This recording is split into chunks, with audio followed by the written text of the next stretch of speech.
What if your soul chose pain not as punishment, but as preparation? What if the very dysfunction that shattered your innocence was secretly shaping your awakening? It's a question most people never dare to ask because it upends everything we've been told about love, family, and safety. But here's the shocking truth.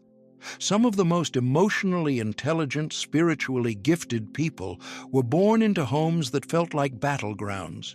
And it wasn't by accident. It was by design. Why is it that those with the deepest empathy often end up surrounded by people who cannot feel them? Why are the most spiritually attuned souls often raised by parents who don't believe in intuition, sensitivity, or inner truth? It's as if the more aware you are, the more invisible you become to those closest to you. Like your presence alone threatens the unconscious patterns they've built their identity around. But what if that disconnect isn't a curse? Is it a calling? In this video, we'll dive into the hidden spiritual meaning behind toxic families, not to assign blame, but to illuminate a deeper truth. Carl Jung believed that individuation, the process of becoming whole, often begins in the shadows of childhood. When you're born into a wounded lineage, your soul inherits more than DNA. It inherits a mission, a task, a crack in the ancestral wall that only you can see. And while it may feel like a punishment at first, it's actually the first step in your spiritual training. We'll explore how growing up in emotional chaos can awaken your inner clarity, how being scapegoated by your family can trigger the very individuation that Carl Jung saw as the key to human wholeness. We'll talk about the soul contract of the black sheep, the one who doesn't fit in, not because they're broken, but because they're here to break the cycle. You'll see how your emotional pain is not meaningless, but full of messages, how it contains the blueprint for your purpose. And more importantly, we'll guide you through how to break free, not just externally, but internally. How to stop carrying guilt for being different. How to stay spiritually grounded in environments that try to dim your light. Because this isn't just about your past, it's about your future. It's about reclaiming your energy from patterns that never belonged to you in the first place. By the end of this video, you'll have a deeper understanding of why you suffered, what it awakened, and where it's all leading you. This is not just a story about pain, it's a story about power, the kind of power that only emerges after you've survived the fire and remembered who you really are inside it.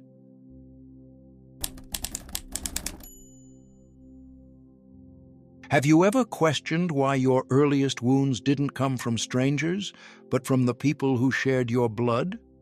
Why is it that the place that was supposed to feel safest often became the root of your deepest confusion? For many strong souls, the first war is waged not outside, but within the home. And not with fists, but with silence, manipulation, invalidation, and roles that suffocate the truth of who you are. The child who sees too much becomes the scapegoat. The one who senses emotional undercurrents becomes the outcast. The one who asks too many questions becomes the rebel. In the house where love should have been unconditional, love often came with a price, compliance, suppression, or the abandonment of your inner truth. Carl Jung understood that the family is not just the beginning of your story, it is the first symbolic battlefield of the soul.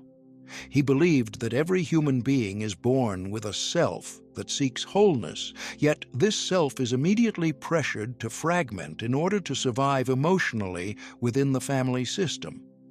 What forms instead are what Jung called complexes, splintered parts of our psyche that carry specific emotional charges. When a child is shamed for crying, mocked for speaking their truth, or forced to play the peacekeeper in a chaotic home, these experiences don't just vanish with time. They go underground. They become psychic blueprints that shape the way we see ourselves, trust others, and relate to the world. But here's the paradox that Jung so powerfully illuminated. These wounds, these fractured identities, are not dead ends. They are symbolic doorways. Your pain is not proof of your brokenness. It is evidence of your sensitivity, your awareness, your refusal to numb yourself into submission.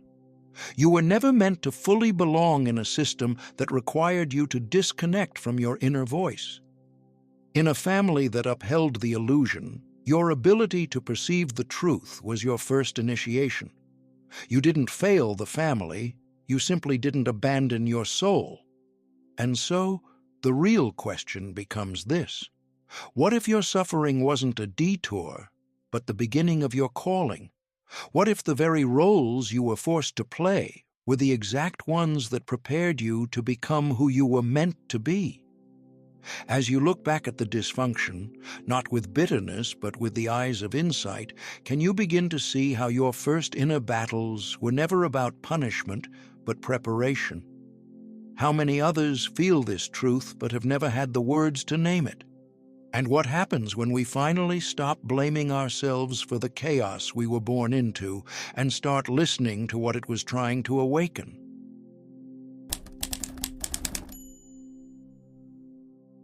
Have you ever wondered why some people carry a sadness they cannot name, a weight they've carried since childhood, even when nothing big seemed to happen?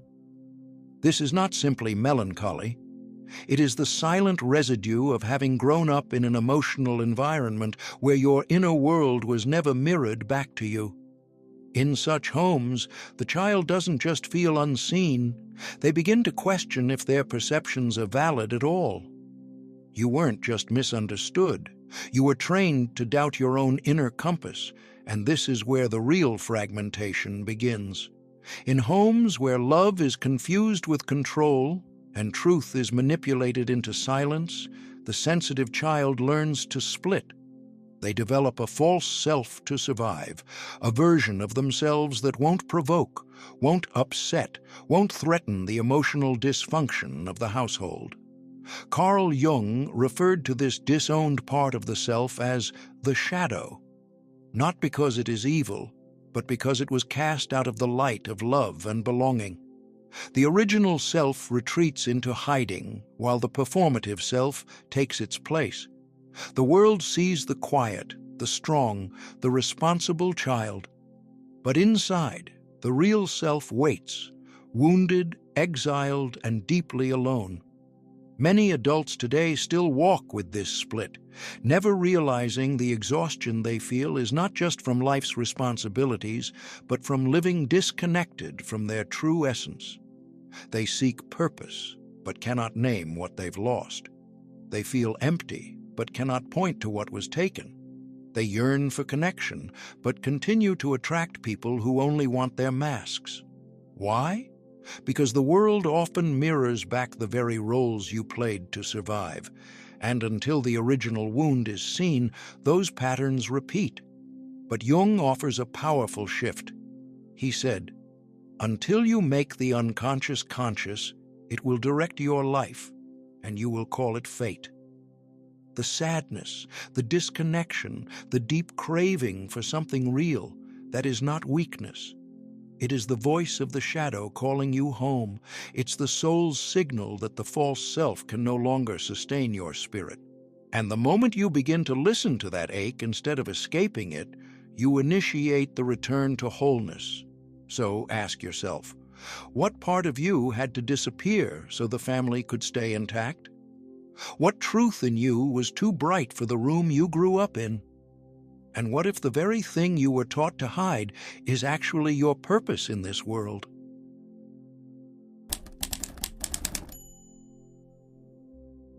What if the very role you were shamed for holding, the outsider, the misfit, the one who ruined the mood, was actually a sacred psychological function? In toxic family systems, the black sheep is often blamed for the very discomfort they are unconsciously exposing.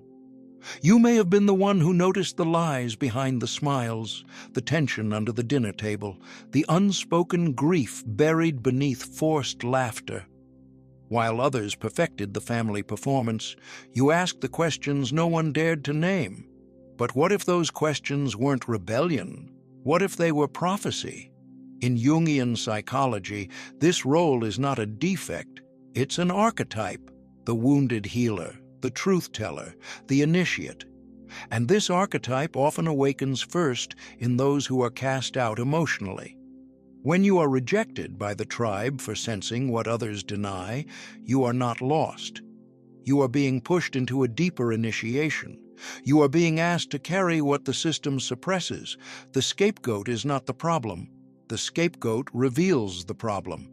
And because of this, the scapegoat becomes the potential liberator. In reality, many people reach midlife burdened by invisible weights.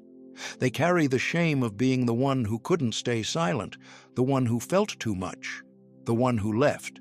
And yet, if we look closer through Jung's lens, this departure is not a failure. It is the beginning of self-rescue. The black sheep is often the only one with enough inner clarity to exit the inherited maze. But the cost of that freedom is often loneliness, estrangement, doubt. So ask yourself, was your suffering really a sign that you were broken?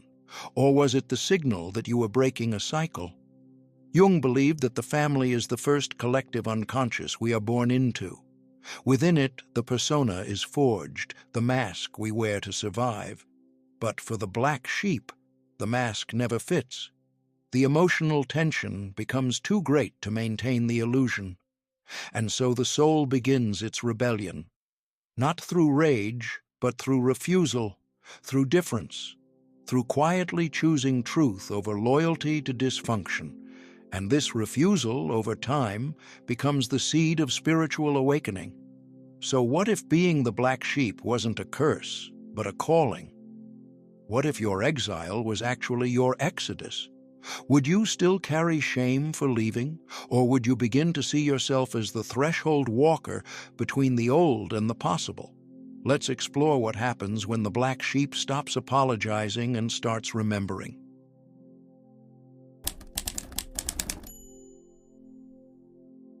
What happens when the one who sees everything begins to lose themselves in what they see? For many who carry the family shadow, there comes a moment when the gift of insight becomes a curse of over-identification.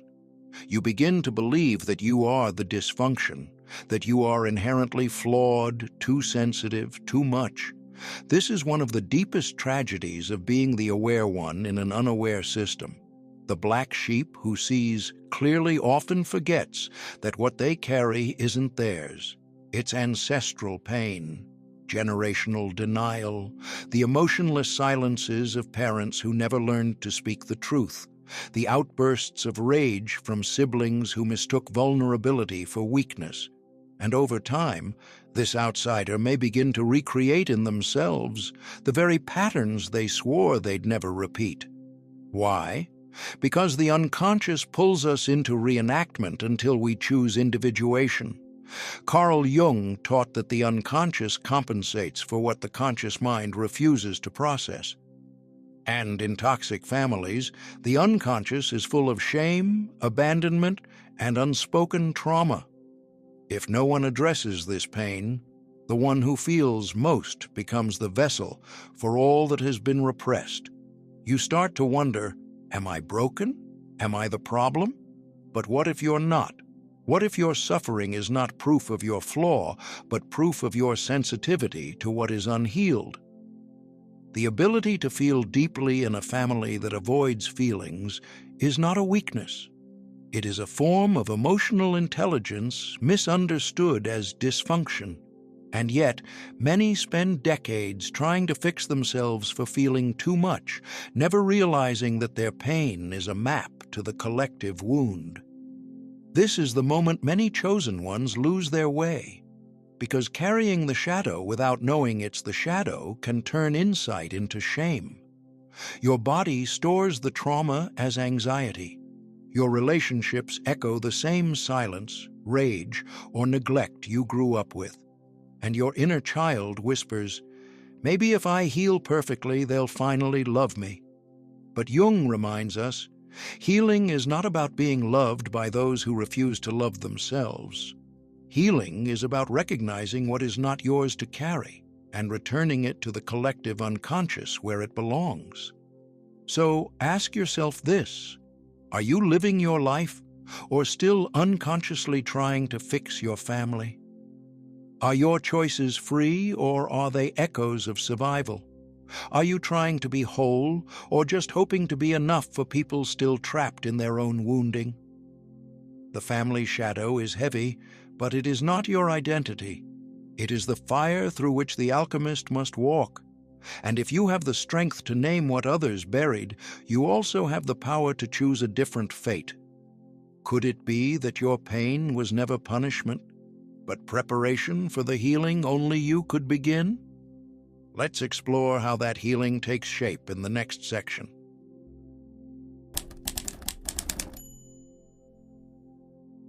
This is one of the most painful awakenings for strong souls who were born into toxic families.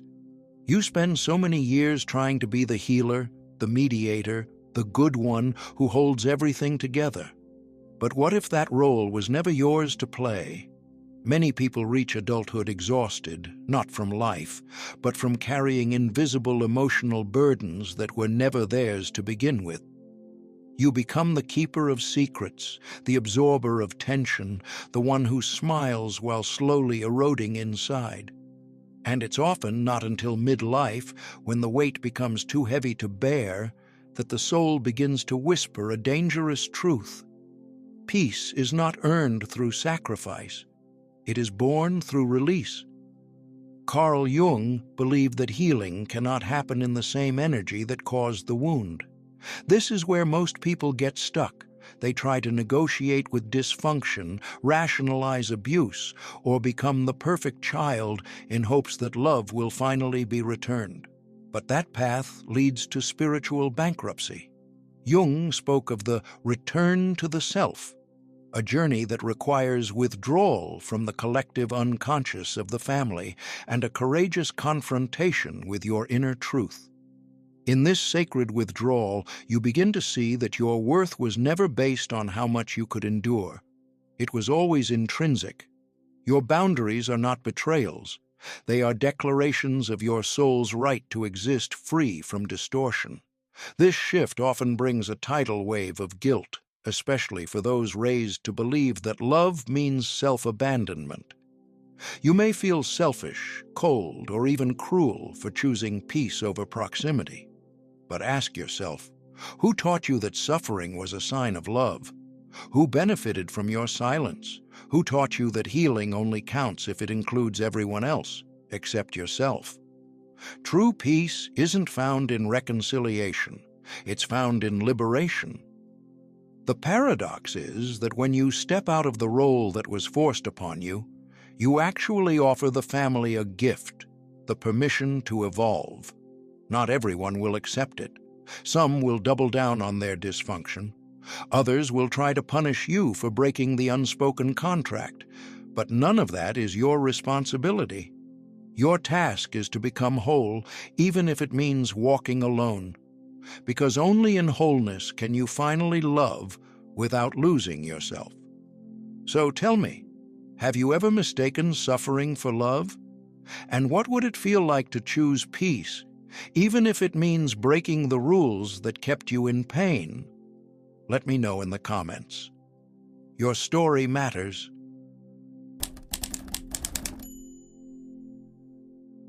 What if your silence was never weakness, but the sacred language of transformation? Many people, especially those who grew up in chaotic households, learned early that speaking their truth came with a cost. So they stayed quiet. They swallowed their needs. They adapted not out of peace, but out of fear. And over time, that silence hardened into self-doubt, into hypervigilance, into a life lived for others' comfort. But here's the deeper truth. That same silence holds the key to your liberation, if you dare to listen to what it's been protecting. In dysfunctional families, voicelessness is inherited like furniture. It's passed down not just through words, but through energy. You were trained to prioritize harmony over honesty, loyalty over authenticity. And perhaps the deepest betrayal wasn't what they did to you. It was how you were conditioned to abandon yourself to keep the illusion of belonging alive. Carl Jung spoke of the shadow not as evil, but as the disowned self, the part of us we buried to survive. In families rooted in control or unhealed trauma, that disowned self is often the most intuitive, radiant, and emotionally honest part of who we are. To protect the system, you learn to exile that part. But now, as an adult, that buried voice begins to whisper again. And here's the paradox. The more you avoid it, the louder it becomes, not in words, but in anxiety, in depression, in a deep fatigue of pretending. Your body begins to ache for truth. Your spirit becomes restless under the weight of inherited roles. And suddenly, the question becomes unavoidable. Who would I be if I stopped betraying myself? This is the moment Jung calls the return to the self. Not the social self, not the pleasing self, but the wild, aware, undivided self that knows who you are beneath the masks. Reclaiming your voice after years of suppression is an act of sacred defiance, not to punish your past, but to free your future. And when you speak, not to hurt, not to prove, but to express, you become the voice your younger self needed. You become the pattern breaker. And in doing so, you don't just free yourself. You change the emotional DNA of everyone who comes after you. So let me ask you, what would it mean to reclaim the voice you were once punished for? How would your life change if you no longer feared your truth? And what if the very peace you've been searching for all along is hidden inside the parts of yourself you were told were too much? Speak your truth below. There's someone who needs to hear it.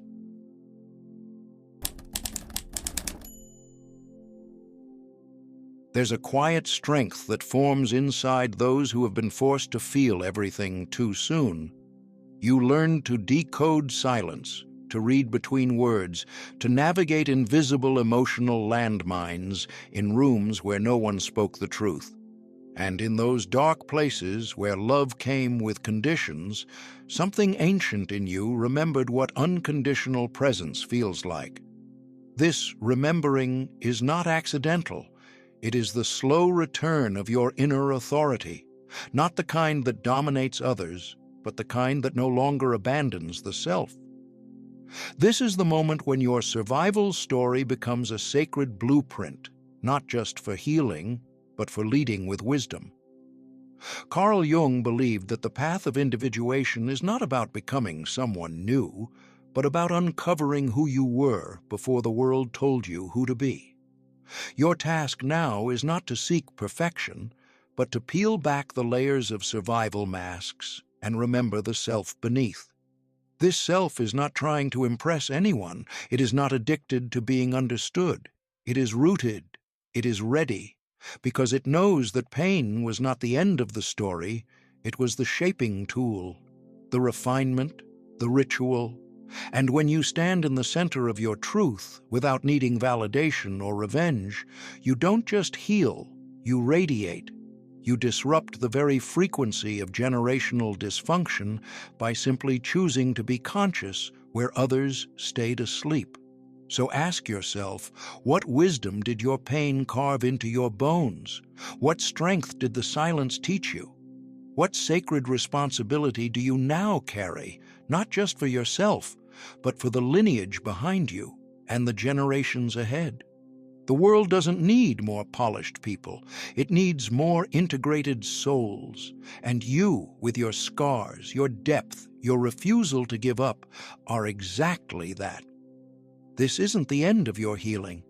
It's the beginning of your return to your intuition, to your boundaries, to your joy. Not the performative joy sold to you in curated snapshots, but the deep, rooted joy that comes from knowing you've faced your darkness and did not flinch, that you've walked through ancestral storms and chose to become the sun, that you did not just survive, you alchemized. And in doing so, you became a living embodiment of what it means to transform trauma into truth. So breathe, stand tall, and when you speak, may your voice remind others that it is possible to come home to yourself no matter how far you've wandered. You were never lost, you were becoming, and now, finally, you are free. If this touched something sacred inside you, don't let it fade into silence. Like this video, subscribe, and turn on notifications. Your presence here is not just support, it's resonance. And if you feel moved to give back, your donation becomes a quiet but powerful gesture that helps keep this light alive for others still walking in the dark.